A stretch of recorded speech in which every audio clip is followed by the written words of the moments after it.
Gale Force Twins, and I have to tell you what an absolute pleasure it is to be here at Computek in the beautiful city of Toronto. Beautiful sunny day. Sir, why don't you go ahead and introduce yourself? Tell us what you do. My name is Muraly Srinarayanathas, and I'm the owner and CEO of Computek College. Muraly, tell me a little bit about Computek. What is it that you guys do? So Computek is a college that's been around since 1991. We focus on newcomers, permanent residents, recent immigrants, international students as well. We're a DLI, but it's about 1% of our student population. Our demographic is 35 to 45 age range. 75% of our student base are women, and we do programs in business, healthcare, technology, everything from personal support workers, supply chain management to cybersecurity. I want to talk to you a little bit about the concept of home. It feels like you're coming home here. It's like it's a family. Talk to me about the importance of that, creating that home atmosphere. Thank you, Alan. Great topic to hit. We very much focus on empowerment, changing lives, and doing this in a home environment. So I really appreciate that you felt that when you came here. For us, a lot of the education I bought the college 10 years ago, but from its start, it has focused on the newcomer immigrant community. And in any student that goes through a program, they go through challenges, right? But for a newcomer, there's a whole bunch of other challenges. New environment, some of them have never seen snow for a long time, different colors and sounds in the environment. So we really want to ensure that they feel welcomed coming to the college and in our college learning environment. And we do that in several ways. We do a lot of potlucks. We do a lot of celebrations, multicultural celebrations. These are some of the ways that we try to create a safe environment for them to learn so that they can really absorb the information. Changing lives, you mentioned that, and that's certainly something that colleges do well. People start down a journey and they're not quite sure where it's going to take them, but oftentimes we hear that their lives have been changed going through that journey. Talk to me about the importance of that. For me, it's very personal. My mother came here as a registered nurse. She studied in the UK, worked in the UK. And my father came as an engineer. Both of them heard, that common expression, "Where's your Canadian experience?" My father ended up working overseas. And for my mom, she was raising us three kids. I was a little bit older and a little more of a handful, to say the least. But she enrolled in a career college in Winnipeg, Manitoba, and got her ECA certificate and started working in daycares. And it wasn't, the particular role, but the fact that she, got confidence getting back to school. She was away from the kids. She was speaking to adults. I mean, there were still kids there in the daycare, but it changed her life and empowered her. And, years later, in my first year of university, in one of my first classes, my mom sat beside me in that class, which was terrible for me in that moment, but imprinted in my mind that age is nothing but a number, education is the great uplifter, and my mom is tough as hell. So, going back to our demographic, 35 to 45 age range, 75% of our student base are women. All of them are exactly like my mom was. And understanding the challenges that they're going through, maybe school isn't the biggest priority because they're worried about kids, they're worried about bills, but helping them understand that this can be a real path if they commit to this change in their lives. It can be a real opportunity for them in the long run, and for their kids to be inspired to do their own education and their own changes. That was a beautiful story, and thanks for taking us through that journey. And what it speaks to me about is a college like this having sort of that wraparound support so that you can help students as they enter, sort of break down the barriers that they might have to getting a good education. Talk to me about the importance of that sort of wraparound services. Extremely critical. We do financial literacy. We partnered, NACC National Association of Career Colleges has done some wonderful things understanding that and very helpful supporting colleges across the country doing that. So whether it's financial literacy, mental health, awareness about First Nations community and some of the challenges that they go through. We also do civic engagement. Ahead of the elections, there's a lot of political rhetoric and a lot of conversations that are happening, but being empathetic to the fact that many of our newcomers are coming from war-torn environments where going out to vote was a life or death situation. We have to help them understand that they're in a country where their voice matters, and understanding how these different levels of government are important, how it serves them is critical. We're so grateful to be in a multicultural country, but there's a lot of newcomers that are not coming from that environment.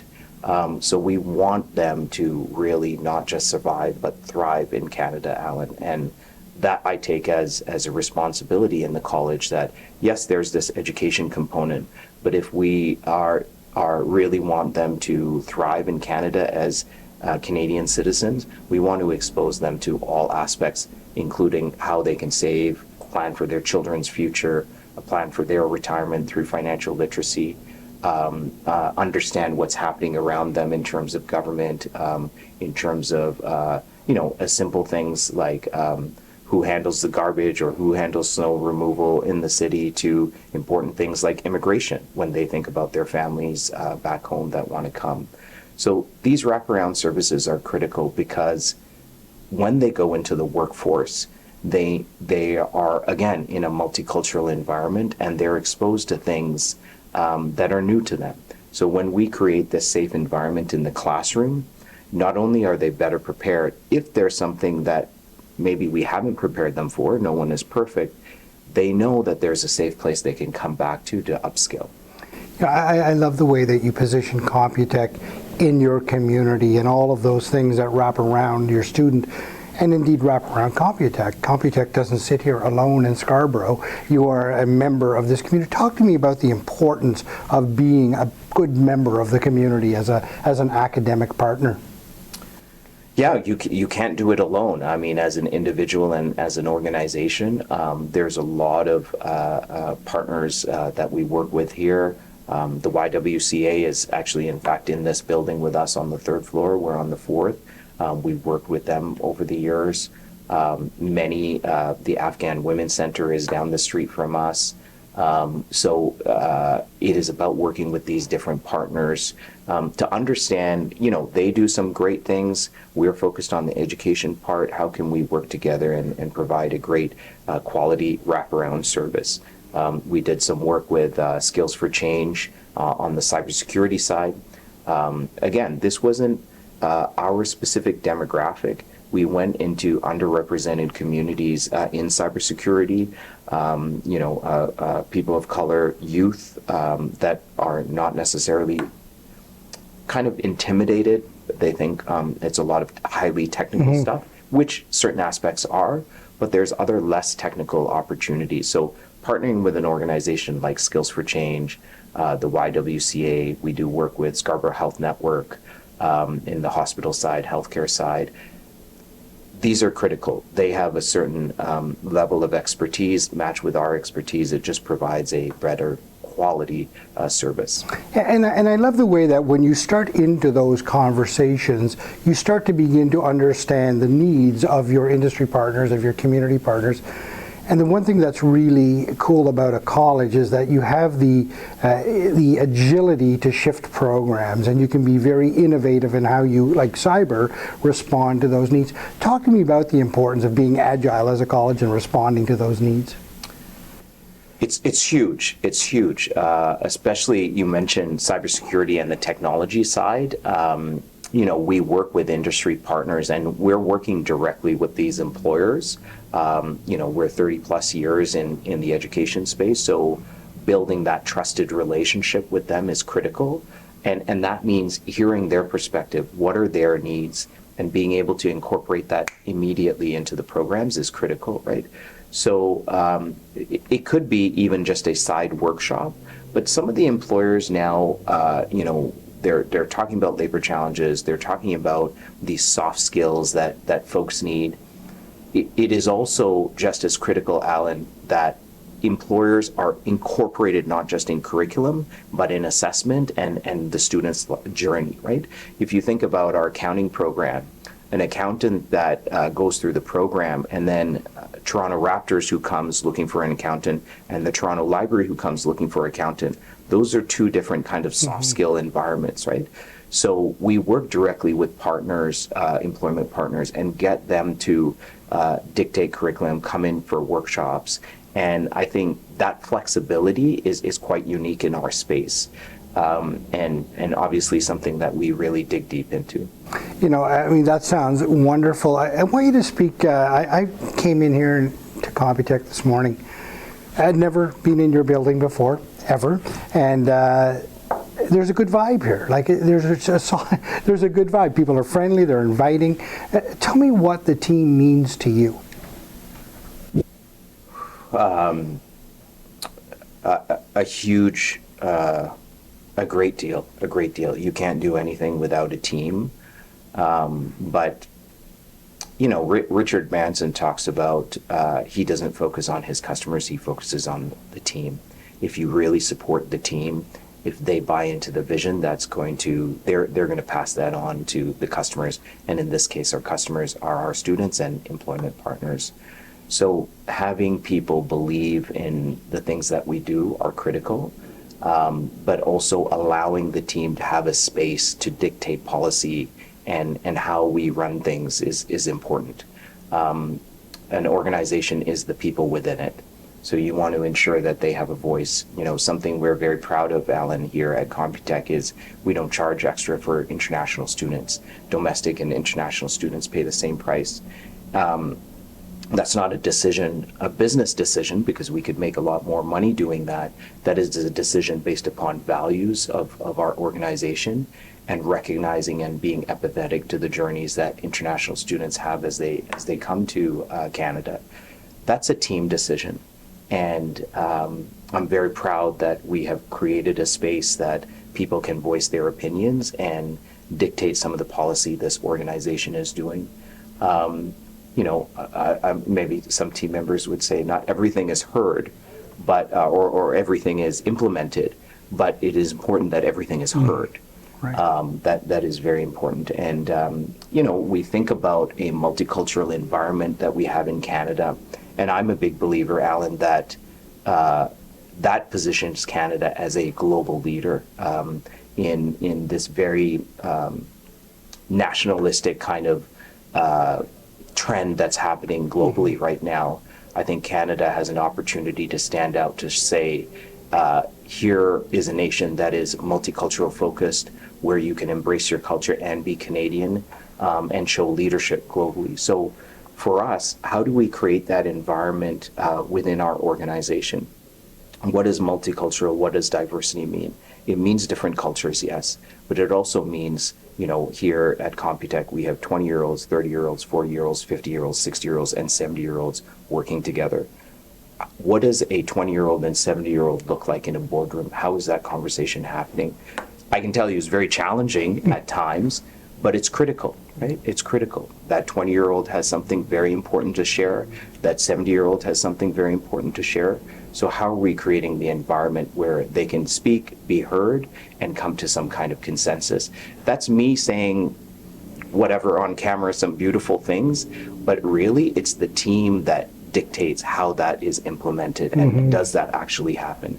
So I'm so grateful to the team that they not only believe in the values, they act in those values.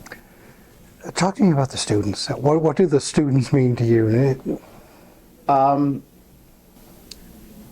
Again, for me personally, I always think of my mother, and she's come and spoken many times to the students, sometimes more than I would like, but you know, she's a very strong woman, and I appreciate that, and it gives us a reminder of who we're serving.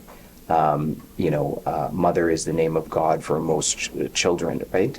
It's the first person who gives you and guides you. So we don't think about it in terms of just that individual student. We're also exposing their family to the ideas of Canada, and in many cases, we're the first introduction to Canadian life. So that's a huge responsibility that we have, and I want to show our students that this is a place where a safe environment where they can learn and come back to whenever they have challenges. So it is a great power and gift that we have to be able to do this at the college, but a great responsibility as well. I am so inspired by students that I see, graduates that I see from our different programs. Even my son, in fact, in his school, there was a lady there that came up to me, and she was actually one of our graduates from our ECA program, and then went into an ECE program at a community college, and then got into this school, and now is taking care of my son. So I think there's so many things to that. First of all, it's understanding that as a career college, we are part of the education journey, whether that person goes to a community college like this woman or university like my mom did. We are in that education landscape in Canada, and a very important aspect, right? The second thing is that here is a woman that was empowered and to make a change, but the actions that I take within the organization that I'm leading comes back to someone who's serving my son. So it is very important that I'm providing a quality product and service, that I'm teaching her, the skills that she needs, because she could be serving my son or my children, right? So that is, again, a great responsibility that we need to keep in mind.